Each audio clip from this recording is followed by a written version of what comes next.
You're watching Mirror 7 News. Stay informed, stay ahead for more news.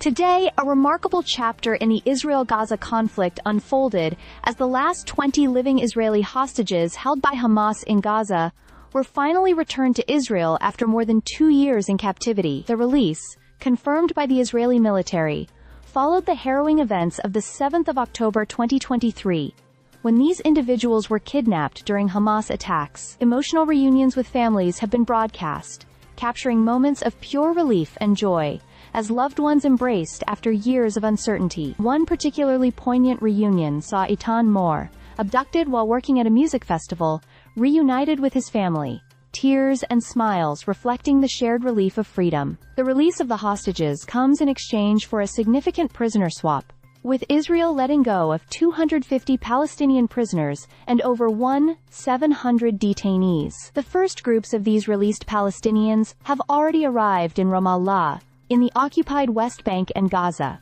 Greeted by jubilant crowds, many families wept with joy as they embraced those returning from incarceration, some of whom had served long sentences and endured harsh conditions. Hospitals in the region have been preparing for urgent medical checks for the released, addressing chronic illnesses and injuries sustained during captivity. Amid this historic day, former U.S. President Donald Trump addressed Israel's parliament, the Knesset, receiving a standing ovation. Speaking on what he called a day of profound joy and soaring hope, Trump hailed the moment as a historic dawn of a new Middle East, extending gratitude to Israeli Prime Minister Benjamin Netanyahu and the Arab nations involved in negotiations. Trump described the situation as a triumph for Israel and the world, celebrating the silence of the guns and the hope for lasting peace. During his address, a brief interruption occurred when a man caused a commotion in the chamber, quickly handled by security, before the speech resumed. Prime Minister Netanyahu also addressed the Knesset,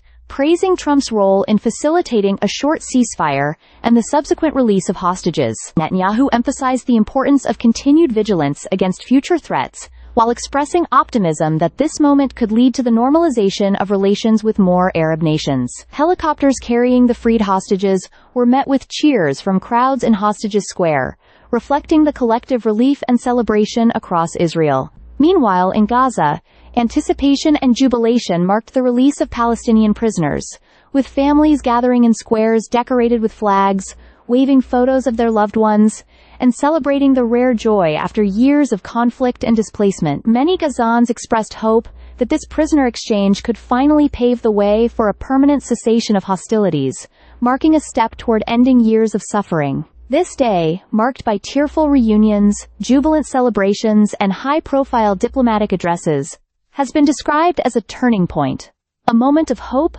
reconciliation, and cautious optimism that peace, however fragile, may now have a chance to take hold in the region. Stay subscribed for more videos.